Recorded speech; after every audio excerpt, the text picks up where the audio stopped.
जो develop countries हैं उनके मुकाबले में नाम डीलरशिप एक लगता है कि शायद कोई स्कूटर अपॉर्चुनिटीज़ हैं आपको अर्निंग सीखने की, कितना उसमें एपिटाइट है, कितना उसको आगे बढ़ने की चाह सकते हैं, टारगेट अचीव कर सकते हो, अर्निंग बहुत अच्छी कर सकते हैं। तो हमारे साथ हैं नवनीत सर, जिनका ऑटोमोबाइल इंडस्ट्री में लगभग 3 दशक का एक्सपीरियंस है, लगभग 27 साल का एक्सपीरियंस है।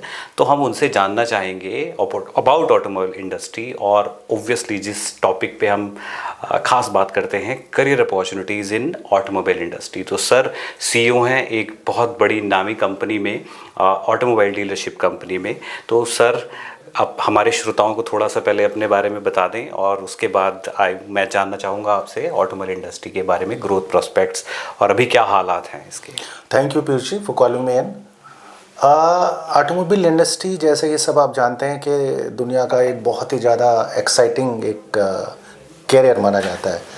उसमें चाहे किसी भी तबके का इंसान हो, एक ऑटोमोबाइल ऐसा है कि सबको एक्साइट करता है, इंस्पायर बहुत करता है। बचपन से हम पढ़ते आ रहे हैं कि ज़िंदगी में 2 चीज़ आदमी कमाता है, घर और कार। जी जी, सपना। तो अगर जो हम देखें तो हम बेकार आदमी को कार देते हैं। बिल्कुल बिल्कुल बिल्कुल। तो this is a very good opportunity for us. जहाँ तक ऑटोमोबाइल का सवाल है, इंडिया की बात करते हैं, तो अगर जो डेवलप कंट्रीज़ हैं उनके मुकाबले अगर जो इंडिया का देखें, आपको भीड़ ज़रूर दिखाई देती है बड़े शहरों में, दिल्ली, नोएडा, गुड़गांव में, बट अगर जो देखें तो अभी बहुत अपॉर्चुनिटी है। अभी विकसित शहरों के मुकाबले, विकसित देशों के मुकाबले अगर जो मैं कहूँ तो इंडिया में बहुत ग्रोथ होनी है। जी जी जी। और जिस तरह अगर जो इंडिया का जो ग्रोथ हो रहा है, यूथ की ग्रोथ हो रही है, हर साल लगभग 1.5 करोड़ यूथ अच्छे इंस्टीट्यूशन से इंजीनियर और मेडिकल में क्वालिफाई होते हैं। तो वो तो हर साल एड ऑन होते ही होते हैं, क्योंकि सबकी फर्स्ट इंस्पिरेशन होती है कि कार स्पीड सबको थ्रिल करती है जी। तो बहुत ज़्यादा स्कोप है अगर जो देखें। ओके, तो काफ़ी जैसा कि सर ने बताया कि इसके अनलिमिटेड ग्रोथ प्रॉस्पेक्ट्स हैं। थोड़ा सा मैं एक और चीज़ जानना चाहूँगा का करियर रिलेटेड, क्योंकि जो आज की युवा पीढ़ी है वो ऑटोमोबाइल इंडस्ट्री में करियर को कैसे देखती है। और एक तो करियर हो जाता है ऑटोमोबाइल की खास कंपनियों के अंदर जॉब, और ऑटोमोबाइल डीलरशिप, क्योंकि डीलरशिप को लेके थोड़े से अप्रीहेंशंस भी हैं लोगों के दिमाग में, तो वो थोड़ा सा मैं आपसे जानना चाहूँगा, डिफरेंस एंड अपॉर्चुनिटीज़। या अगर देखें तो मैं खुद एक डीलरशिप कंपनी में एक सीईओ की तरह काम करता हूं, और मैंने अपना करियर भी लगभग 27 साल पहले एक डीलरशिप पे शुरू किया था। तो आज की डेट में नाम डीलरशिप एक लगता है कि शायद कोई स्कूटर की डीलरशिप है, क्या है। आज की डेट में जो डीलरशिप हैं ये एमएसएमई से भी बड़ी होती हैं, और अगर जो देखें तो इनके मैन पावर कम से कम एक छोटे मीडियम ग्रुप में लगभग 500 से लेकर 1000 तक एम्प्लॉय काम करते हैं। तो बहुत एक बड़ी एम्प्लॉयबिलिटी होती है। और डीलरशिप एक केवल एक ये नहीं कि कार बेचना, डीलरशिप एक बहुत बड़ा एक बिजनेस हब होता है, जहाँ पे लगभग 7-8 डिपार्टमेंट होता है, जिसको जैसे मैं एक हैंडल करता हूँ, चाहे सेल्स हो, सर्विस हो, बॉडी रिपेयर डिपार्टमेंट होता है, insurance, accessories, old car exchange. तो लगभग 7 से 8 डिपार्टमेंट होते हैं, और उसको हैंडल करना अपने आप में एक बहुत बड़ा चैलेंज होता है। और वहाँ पे आप लोगों को बहुत क्वालिफाइड और एक्सपीरियंस लोगों का एक्सपोजर चाहिए होता है। तो अगर जो देखें तो डीलरशिप लोगों के बारे में भी एप्रीहेंशन, आपने बिल्कुल ठीक कहा कि एप्रीहेंशन है। कुछ लोग कहते हैं कि डीलरशिप में क्या करना चाहिए, डायरेक्ट कंपनी में जाना चाहिए, बट मैं कहूँगा कि आज की डेट में बहुत ज़्यादा अपॉर्चुनिटीज़ हैं आपको अर्निंग की। आपको जो पहली जॉब ही है वो कम से कम जो फर्स्ट जॉब है वो 25 से 30 हज़ार के एक अंडर में आती है, और धीरे धीरे आप अगर जो देखें तो विद इन 10 ईयर्स अगर आप अच्छी मेहनत करते हैं तो यहाँ पे बहुत अच्छा एक आप अर्निंग अपॉर्चुनिटी कर सकते हैं मैनेजर लेवल पे। वाइट कॉलर जॉब है, सिटिंग जॉब है, नहीं तो आप देखेंगे कि कितनी लोगों को बाहर मार्केट में आना पड़ता है। तो बहुत ही अच्छी जॉब है। काफ़ी अदर सर्विसेज जो प्रोडक्ट्स में अगर कंपेयर करूँ तो कार को मुझे लगता है बेचना एक थोड़ा सा एक अलग से, बिकॉज प्रोडक्ट भी एकदम विजिबल प्रोडक्ट है जिसको मैं ही नहीं बोल सकता कि बिल्कुल आसान है बेचना, but I think it's good product to sell. आपने बिल्कुल ठीक कहा। जैसे हम सेल्स में 2 चीज़ें होती हैं, या तो प्रोडक्ट है या सर्विसेज है। आई थिंक ऑटोमोबाइल इंडस्ट्री में कार ऐसी चीज़ है जो दोनों का कॉम्बिनेशन है। आप देखें होटल इंडस्ट्री है, यार एयरलाइन इंडस्ट्री है, तो वहाँ पे केवल आपको सर्विसेज मिलती हैं। यहाँ पे Right. Product, world class product जो आपकी फैमिली को एक्साइट करता है, जो आपकी लाइफ स्टाइल को डिफरेंट एक स्टेज पे ले जाता है, आपकी एक ब्रांड वैल्यू बढ़ती है, तो आपको प्रोडक्ट के साथ साथ सर्विसेज भी मिलती हैं। तो मैं तो कहूँगा कि बहुत ही अच्छा एक कॉम्बिनेशन होता है। अच्छा सर, मैं ये जानना चाह रहा था कि एक जैसे कोई फ्रेश ग्रेजुएट्स हैं तो वो अपने किन किन पोजीशंस पे इन ऑटोमोबाइल इंडस्ट्री में ज्वाइन कर सकते हैं, लगभग क्या उनकी सैलरीज होती होंगी और क्या उनके ग्रोथ प्रॉस्पेक्ट्स हैं कि आज की डेट में एज ए जीएम या सीईओ तक पहुंचने में उनको क्या चीज़ें, क्या स्किल सेट और क्या एक ग्रोथ पाथ रहता है, थोड़ा सा वो बता सकते हैं? अगर देखें, पहली जो एक इनिशियल जॉब है या जो एक इनिशियल स्टेज होती है, वो हमारे यहाँ कंसल्टेंट कहते हैं उनको। आप कहीं पे सेल्स एग्जीक्यूटिव कहते हैं, कहीं पे कंसल्टेंट कहते हैं। तो आज की डेट में एक अगर ग्रेजुएट है and he is good in communication, he is good in understanding और वो कुछ सीखना चाहता है, तो मैं कहूँगा कि नॉलेज ज़रूर ले, कहीं से एक ट्रेनिंग, चाहे किसी भी फील्ड की ट्रेनिंग हो, बट एक वो थोड़ा एक एडेड एडवांटेज होता है हमारे लिए। इंटर्नशिप हो सकती है, किसी दूसरी इंडस्ट्री का कोई एक्सपोजर हो सकता है, 1 या 2 साल का एक्सपोजर हो सकता है, तो उसको ऑटोमोबाइल में प्रीफर्ड किया जाता है, क्योंकि फ्रेशर के लिए थोड़ा टफ होता है। क्योंकि एक कस्टमर को हैंडल करना, जिस कस्टमर की वर्थ जो मतलब हम वर्थ की तो बात मैं नहीं कहूँगा, बट जो कस्टमर एक गाड़ी ले रहा है, 15 से 20 लाख की गाड़ी ले रहा है, उसकी एक्सपेक्टेशन, उसकी स्टेचर को मैच करना, उसकी डिमांड एक्सपेक्टेशन को मैच करना, उसके लिए कम से कम 1 से 2 साल का एक्सपोजर जरूर चाहिए। तो मैं तो ये कहूँगा कि ट्रेनिंग बहुत इंपॉर्टेंट रोल प्ले करती है। तो चाहे वो कम्युनिकेशन की ट्रेनिंग हो, चाहे टेक्निकल नॉलेज की ट्रेनिंग हो, तो बहुत एड ऑन करती है उसके कैरियर में।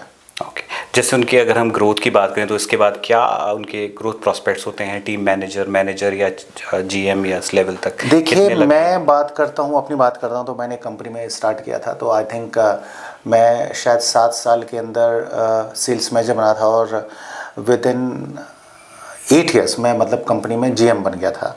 तो डिपेंड करता है अपनी सीखने का, अगेन सीखने की कितना उसमें एपेटाइट है, कितना उसको आगे बढ़ने की चाहत है। आउट ऑफ द बॉक्स तो काम करना ही पड़ेगा, आपने आपको तो दिखाना ही पड़ेगा। आप केवल वेट एंड वॉच में नहीं रह सकते कि मुझे कोई कंपनी ज़बरदस्ती मुझे कि मैं इस कंपनी में 5 साल से काम कराऊंगा, तो उनकी कोई रिस्पॉन्सिबिलिटी है कि मुझे अपग्रेड करेंगे। अपग्रेडेशन चाहे कैरियर में हो, चाहे मुझे नॉलेज में हो, वो मुझे लगातार करनी ही पड़ेगी। तो अगर, लेकिन नॉर्मली हम देखें 4 से 5 साल में एक बंदा टीम लीडर पोजीशन पे आ जाता है, 6 से 7 साल में वो सेल्स मैनेजर, और 10 से 12 साल में वो जनरल मैनेजर आता है। और जनरल मैनेजर की सैलरी हमारे यहाँ आज की डेट में बहुत अच्छी मानी जाती है। लगभग, मैं बहुत ज़्यादा नहीं कहूँगा, बट 1.5 लाख की सैलरी भी कम नहीं होती आज की डेट में। बिल्कुल। और अपॉर्चुनिटी अलग होती हैं, कंपनीज इंसेंटिवाइज करती हैं, कंपनी फैमिली का ख्याल रखते हैं। आप विदेश आपको कहें तो इंसेंटिवाइज फॉर्म होता है, आपको फॉरेन विजिट्स भी होती हैं फैमिलीज़ के लिए, तो अच्छा, आपको सारी बेनिफिट्स मिलते हैं। कंपनियां कार भी आपको प्रोवाइड कराती हैं, तो कार भी मिलती है। हाँ, तो इट इज़, वो मैं कह रहा हूँ कि डीलरशिप नहीं है, it's much more than normal MSME जो होते हैं, उनसे बेटर प्रोस्पेक्ट है। अच्छा, एक चीज़ और रहती है युवाओं में, आजकल युवाओं में आपने देखा वो सेल्स की जॉब को लेके ना एक थोड़ा सा करना नहीं चाह रहा कोई भी इंसान। हर आदमी चाहता है मुझे कोई ऑपरेशन की जॉब मिल जाए या बैक ऑफिस की जॉब मिल जाए। यहाँ पे सेल्स जॉब बाकी सर्विस इंडस्ट्री की सेल्स जॉब से क्या लगभग वही उसी टाइप का प्रेशर रहता है, या क्या एनवायरनमेंट रहता है सेल्स में, मतलब लोगों को? ऑटोमोबाइल में अगर देखें, ये नॉर्मल ऐसे हार्ड को सेल नहीं है। अगर जो हम देखें लाइफ इंश्योरेंस होता है, तो उसमें पहले आपको कस्टमर ढूंढना पड़ता है, फिर अपना प्रोडक्ट बताना पड़ता है, और आप वहाँ दिखाने के लिए कुछ है नहीं। लेकिन हमारे यहाँ 90% जो प्रॉस्पेक्ट होते हैं वो चल के आते हैं, इंस्पिरेशनल एक होती है। और अगर आप देखें, किसी के पास एक ऐसी इंडस्ट्री, अगर जो किसी के पास एक गाड़ी है, तो उसको दूसरी गाड़ी की इंस्पिरेशन होती है, चाहे फैमिली में हो। तो ऐसा प्रोडक्ट है, ये पुल प्रोडक्ट है हमारा, मतलब कस्टमर की तरफ, मतलब हमारे प्रोडक्ट की तरफ कस्टमर खींचाता है। तो बहुत एक, मैं बहुत प्रेशर वाली तो बात नहीं कहूँगा, बट एक अगर आप इसको करना चाहते हैं और आप में टीम कस्टमर हैंडल करने की आपको नॉलेज है, आपको कम्युनिकेशन अच्छी है, तो बहुत अच्छी तरह आप अपना काम कर सकते हैं, टारगेट अचीव कर सकते हो, अर्निंग बहुत अच्छी कर सकते हैं। इंसेंटिव्स वगैरह भी? इंसेंटिव तो बहुत अच्छे होते हैं, इंसेंटिव बहुत अच्छे होते हैं। It's a white collar job, sitting job. Every person जो भी जिसके पास बड़ी गाड़ी भी है, अगर आप उसे कहेंगे मैंने गाड़ी बेचनी है, तो वो आपकी बात सुनता जरूर है, वो आपको नकारता नहीं है। वो ही विल नॉट से के गेट लॉस, सुन तो लेगा, वो सुनेगा जरूर। बात करेगा 2 साल बाद कौन सी गाड़ी आ रही है। तो कारों में मतलब बहुत इंस्पायर करती है कार। और मैंने ऐसा ऑटोमोबाइल के सेल्स में मैंने खुद देखा है कि ऐसा भी नहीं कि ऑटोमोबाइल की सेल्स एग्जीक्यूटिव हर वक्त फील्ड में ही घूमते रहते हों। जैसे बहुत सारी सेल्स जॉब होती हैं कि they people are always on the field. तो कभी कभी I think because customer walk in भी करता है, तो ये भी थोड़ा सा मुझे लगता है बहुत बड़ी बात है, बड़ी बात। पुल प्रोडक्ट है हमारा। सो अगर देखें तो लगभग 70% हमारी जो सेल होती है वो वॉक इन के थ्रू होती है। इनकमिंग आई शुड से कि जो लीड्स होती हैं, कस्टमर की कॉल आती हैं, कस्टमर सर्च करता है, ऑनलाइन करता है या शोरूम पे आता है, तो आई शुड से कि 70% वहाँ से आता है, 30% we generate and we go to the customer. So this is how. और जैसा कि सर एक चीज़ और बताएं कि जो भारत में लग्जरी कार्स का सेगमेंट भी बहुत ग्रो कर रहा है, और आई थिंक उसमें भी बिकॉज जो लग्जरी कार खरीदने आ रहा है उसका वो तो कस्टमर बिल्कुल ही प्रीमियम हो जाता है। तो आई थिंक वहाँ तो और भी स्किल सेट और इस तरीके की रिक्वायरमेंट, या वो भी एक ग्रोइंग सेगमेंट हो सकता है, उसके बारे में थोड़ा वो भी बहुत बड़ा सेगमेंट है। सैलरी स्ट्रक्चर वहाँ भी बहुत अच्छी होती हैं, चाहे एक मास मार्केट को जो कैटर करती हैं गाड़ी कंपनियां, जैसे मारुति है, टाटा है, हुंडई है, और तो ये मासेस को कैटर करती हैं, तो सैलरी से बहुत अच्छे हैं। उसके अलावा mid I should say premium cars होती हैं, जैसे होंडा हुआ, किया हुआ, ये सारे होते हैं। एंड देन लग्जरी में मर्सिडीज, ऑडी वगैरह आती हैं। अगर जो देखें तो इंडिया मार्केट, लग्जरी मार्केट में इंडिया इज़ नंबर 1, ग्रोथ में नंबर 1 कहते हैं, क्योंकि आपको पता है हिंदुस्तान में इनकम ग्रोथ है, काफ़ी इंफ्रा का बहुत ज़्यादा डेवलपमेंट हो रहा है, गवर्नमेंट बहुत ज़्यादा इन्वेस्ट कर रही है, तो उसकी वजह से आईटीज कंपनी, आपको पता है वर्ड से उठ के सारी आईटी कंपनीज इंडिया में आ रही हैं, तो बहुत बड़ा एक मार्केट डेवलप हो रहा है।